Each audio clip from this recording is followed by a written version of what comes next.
जिस मूवी को आज मैं एक्सप्लेन करने जा रही हूँ उसका बेसिक पॉइंट ये है कि अगर इंसान को उसकी जिंदगी में उसकी डिजायर के मुताबिक सब कुछ मिलने लग जाए तो ये उसके लिए किसी खतरे से कम नहीं होता, क्योंकि उस इंसान का लालच बढ़ता रहता है और जाहिर है कोई भी चीज हासिल करने के लिए उसे कीमत तो अदा करनी पड़ती है। और अब चलते हैं मूवी की एक्सप्लेनेशन की तरफ। मूवी का मेन कैरेक्टर एक यंग कपल होता है। इसमें लड़की का नाम मैट और लड़की का नाम केट होता है। ये लोग एक छोटी सी सिटी में एक घर ले लेते हैं। मैट जो कि एक आर्टिस्ट होता है जबकि केट एक ट्रांसलेटर होती है, लेकिन वो दोनों इस जॉब को स्किप कर चुके थे और यहाँ पर उन्होंने कुछ न्यू करना। जिस घर में वो लोग शिफ्ट होते हैं उसके आसपास तो कुछ नहीं होता, लेकिन वो घर बहुत बड़ा खूबसूरत होता है। घर को एक्सप्लोर करते हुए मैट को एक अजीबोगरीब किस्म का रूम मिलता है और उस रूम के लॉक की चाबी भी उन्हें सामान में मिल जाती है। और जैसे ही वो दोनों उस रूम को ओपन करने जाते हैं घर की सारी लाइट्स खुद ब खुद ब्लिंक होना शुरू हो जाती है और इसके साथ ही लाइट्स ऑफ हो जाती है। अगले दिन ये लोग इलेक्ट्रिशियन को बुलाते हैं और उसे बेसमेंट में लेकर जाते हैं। और जब मैट बेसमेंट में जाता है तब वो काफी शॉक्ड हो जाता है, क्योंकि बेसमेंट वायर से भरा हुआ है और यहाँ तक कि कोई भी कॉर्नर ऐसा नहीं था जहाँ पर वायर्स ना हो। और घर के नीचे बिल्कुल सेंटर में एक वेल होता है जिसमें कुछ लाइट्स जल रही हो। घर की सारी लाइट्स तो ऑफ होती हैं,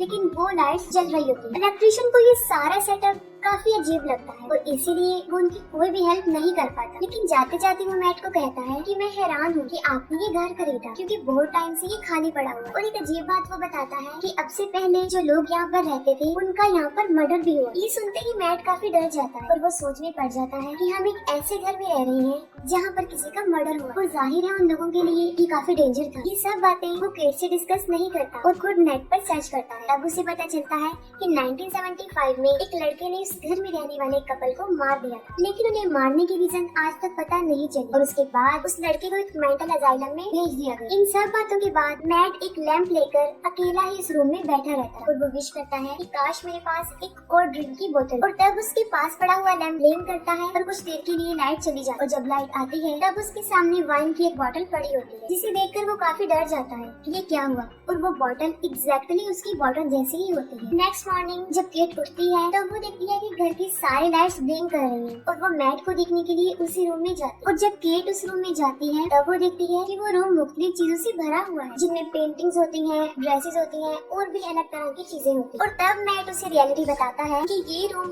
हमें हर वो चीज दे सकता है जिसकी हम विश करें। और मैट केट को भी विश करने को कहता है, जिस पर केट कहती है कि मुझे अच्छी सी जॉब दे दो। इस पर मैट उसे समझाता है कि ये रूम कोई चीज देता है, जॉब नहीं दे सकता। किसी थीम की ख्वाहिश करो और फिर तुम्हें वो मिल जाएगी। तब वो पैसों की डिमांड करती है, जिस पर वो लाइट फिर से ब्लिंक होती है और एक कॉर्नर में उन्हें पैसे मिल जाते। पहले तो केट को ये सब कुछ अच्छा नहीं लगता, जिस पर मैट उसे काफी समझाता है, लेकिन इसके बाद उन लोगों को इसके बारे में काफी क्रेज हो जाता है और वो अलग अलग किस्म की ड्रिंक्स मंगवाते हैं, डायमंड्स विश करते हैं, expensive jewellery, expensive dresses wish करते हैं, ड्रग्स पार्टी, और ऐसा काफी दिनों तक चलता रहता है। और उन सारे पैसों की वो एक दीवार बना देते हैं। उस रूम से वो लोग काफी कुछ ले चुके होते हैं, काफी खुश होते हैं, काफी इंजॉय कर चुके होते हैं, लेकिन अब उस रूम के इनवैलिड होने का टाइम आ चुका होता है, जिस पर केट काफी परेशान रहने लगती है और मैट उसे फैमिली प्लानिंग के बारे में ट्राई करने का कहता है। लेकिन इस बात पर केट राजी नहीं होती, क्योंकि इससे पहले भी 2 बार उसका मिसकैरेज हो चुका है। इन दोनों में काफी बहस होती है। तब फ्रेश एयर लेने के लिए मैट घर से बाहर चला जाता है और केट उदास होकर घर में ही बैठी रहती है। उसके दिमाग में एक अजीब सा आइडिया आता है और वो उस रूम में जाकर बच्चे की विश कर देती है। इसके बदले में उसे बच्चा मिल भी जाता है। जब मैट घर में आता है और उस बच्चे को रोता हुआ देखकर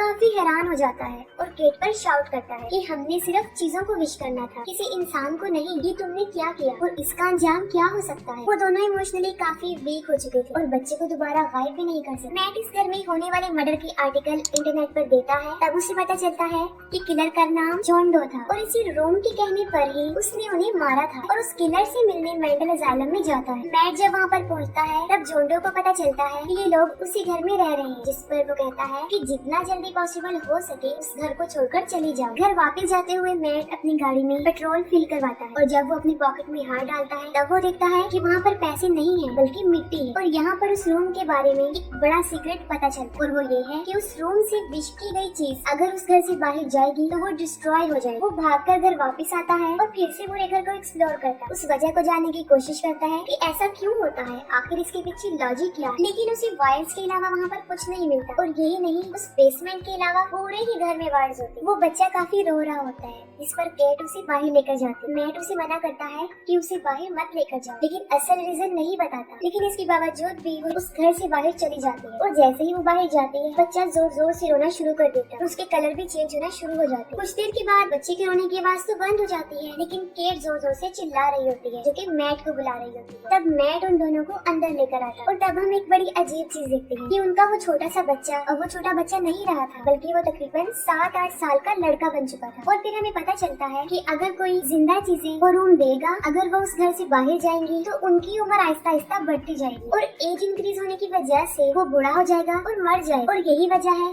कि उसे अंदर रखना पड़ना था। जब ये सब कुछ केट को पता चलता है तो वो काफी शॉक हो जाती है, लेकिन तब तक वो बच्चे को एक्सेप्ट कर चुकी होती है। और तब के बाद उन दोनों हस्बैंड वाइफ में रिलेशन कुछ अच्छा नहीं होता, यहाँ तक एक सेपरेट रूम में रहने लग जाती है। केट अपने बच्चे शेन को ही अपना सब कुछ समझ चुकी और मैट अपने रूम में ब्लैक एंड व्हाइट कलर करता है। शेन देखने में, रहने सहने में बाकी बच्चों जैसा ही होता है, लेकिन उसका बाहर जाना अलाउ नहीं होता। और शेन को लेकर उन दोनों में काफी क्लैश रहता था। एक दिन उन दोनों के झगड़े की वजह से शेन सारी रात सोता नहीं है, वो उस पूरे घर में ही घूमता रहता है और घर में घूमते फिरते वो उस बेसमेंट में चला जाता है और उन वायर्स उस व्हील के पास पहुंच जाता है और आहिस्ता आहिस्ता उसके सामने सब कुछ एक्सपोज होना शुरू हो जाता है और वो उस रूम में भी चला जाता है। तब उसे उसका सीक्रेट पता चलता है कि वो इस दुनिया में कैसे है और उसे ये भी पता चल जाता है कि उसके पास काफी पावर्स भी है। तो फिर अगले दिन शेन अपने इमेजिनेशन से उस रूम को बहुत बड़ा गार्डन बना देता है, जहाँ पर बहुत सारे ट्रीज होते हैं, आइस भी होती है जिसका वो स्नोमैन बना देता है। केट जो कि उस बच्चे के साथ खुश होती है क्योंकि वो उसे अपना बच्चा समझकर उसे पाल रही होती है, लेकिन मैट इन सब से खुश नहीं होता और उसे रियलाइज होता है कि उस बच्चे के पास काफी पावर्स जिसका इस्तेमाल करके वो कुछ भी कर सकता है। और यही नहीं, वो बच्चा उनके लिए किसी खतरे से कम नहीं था। इसी दौरान मैट के पास मेंटल असाइलम से जॉन डो का फोन आता है और वो अपनी रियलिटी बताता है कि उसने क्यों उस कपल को कत्ल किया। वो कहता है कि मैंने उस कपल को इसलिए मारा था क्योंकि उन लोगों ने उस रूम से एक बच्चा विश किया और वो बच्चा कोई और नहीं बल्कि जॉन डो ही होता। और अब जबकि वो बड़ा हो चुका था, उसे बाहर भी जाना था, चीजों को एक्सप्लोर भी करना था और एक नॉर्मल इंसान की तरह जिंदगी गुजारनी थी, लेकिन उसके लिए काफी रेस्ट्रिक्शन। तब रूम उसे कहता है कि तुम्हें बाहर जाने के लिए उसी को मारना पड़ेगा जो तुम्हें इस दुनिया में लेकर आया, और यही वजह है कि वो विश करने वाली औरत को ही मार देता और इसके साथ साथ उसके हस्बैंड को भी मार देता और इसी वजह से वो जेल में भी चला जाता। ये सारी कन्वर्सेशन केट दूसरी फोन से सुन लेती है और गुस्से में गाड़ी लेकर घर से चली जाती है कि उसने कितनी बड़ी गलती कर। लेट नाइट वो घर ही नहीं आती और ड्राइव करती रहती है और घर पर शेन अपनी मदर के लिए पूछ रहा होता है, जिस पर मैट को काफी गुस्सा आता है। तब मैट उसे रियलिटी बता देता है कि तुम्हें हमने उस रूम से विश किया था और अगर तुम इस घर से बाहर जाओगे तो 5 मिनट में तुम बड़े होगे और बूढ़े होकर मर जाओगे। और तब वो उसे घसीटते हुए जानबूझकर दरवाजे के पास लेकर आता है, लेकिन फिर उसे इस बात का एहसास होता है कि जो भी है तो वो एक बच्चा ही, जिस पर वो उस बच्चे से सॉरी कहता है और उसे एक स्टोरी सुनाता है और वो बिल्कुल ऐसे ही हो जाते हैं जैसे बाप और बेटा। और जब आधी रात को केट घर वापस आती है तब वो उन दोनों को साथ देखकर काफी खुश हो जाती है कि आफ्टर ऑल मैट ने उस बच्चे को एक्सेप्ट तो किया। फिर मैट की आँख खुल जाती है और वो दोनों रूम में अकेले होते हैं और शेन उन दोनों को दरवाजे के बाहर से देख लेता है और वो अपने दिल में अपनी मदर के लिए एक अट्रैक्शन को फील करता है और उसे सारी रियलिटी भी पता चल जाती है। और अगले दिन जब वो घर से बाहर जाता है और जब अंदर वापस आता है तो एक 17-18 साल का लड़का बन चुका होता है और अंदर आकर वो मैट को मारने की कोशिश करता है। इस दौरान केट को चोट लग जाती है और वो बेहोश हो जाती है। जब केट होश में आती है तब मैट उसे बताता है कि हम दोनों के दरमियान फाइट हुई थी और इसी दौरान वो मर गया। और ये सुनकर वो दोनों काफी दुखी हो जाते हैं कि कुछ दिनों के लिए हमें एक बच्चा मिला था और वो चला गया है। तब केट उसे कहती है कि मैं इस जगह पर रहना नहीं चाहती, मैं यहाँ से जाना चाहता। मैट उसे कहता है कि हमारे पास पैसे नहीं है और सबसे बड़ी बात ये कि यहाँ पर हमें सरवाइव करने के लिए सब कुछ मिल सकता है और हमें ये जगह छोड़नी नहीं चाहिए। केट को एहसास होता है कि मैट का बिहेवियर बदलता जा रहा है और वो काफी अजीब होता जा रहा है और देखते ही देखते वो उसके साथ जबरदस्ती करने लगता है। और तब पता चलता है कि वो मैट नहीं है, वो शेन है जो कि एक मैन बन चुका। शेन जो कि अपनी पावर्स के बारे में जानता था और वो मैट इसलिए बना था क्योंकि केट के लिए उसके दिल में इमोशंस बढ़ते ही जा रहे। फिर शेन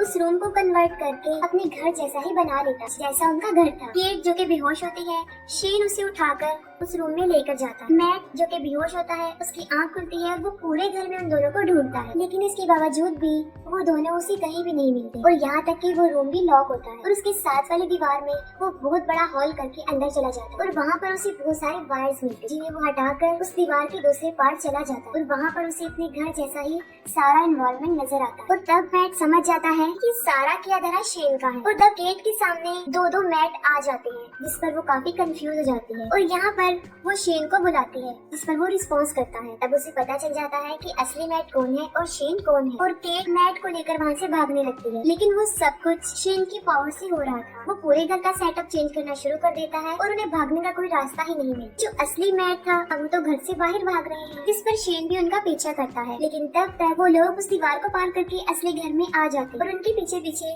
शेन भी असली घर में आ जाता है। और तभी मैट उसे खींचकर घर के बाहर लाता है और तभी केट दरवाजा बंद कर देती है। काफी देर बाहर रहने की वजह से उसकी उम्र बढ़ती जाती है और वो एक ओल्ड मैन बन के वहीं पर मर जाता है। इन सब के बाद केट काफी डिस्टर्ब रहती है और फिर वो उस घर को छोड़ देती है और इसके साथ ही मूवी एंड हो जाती है।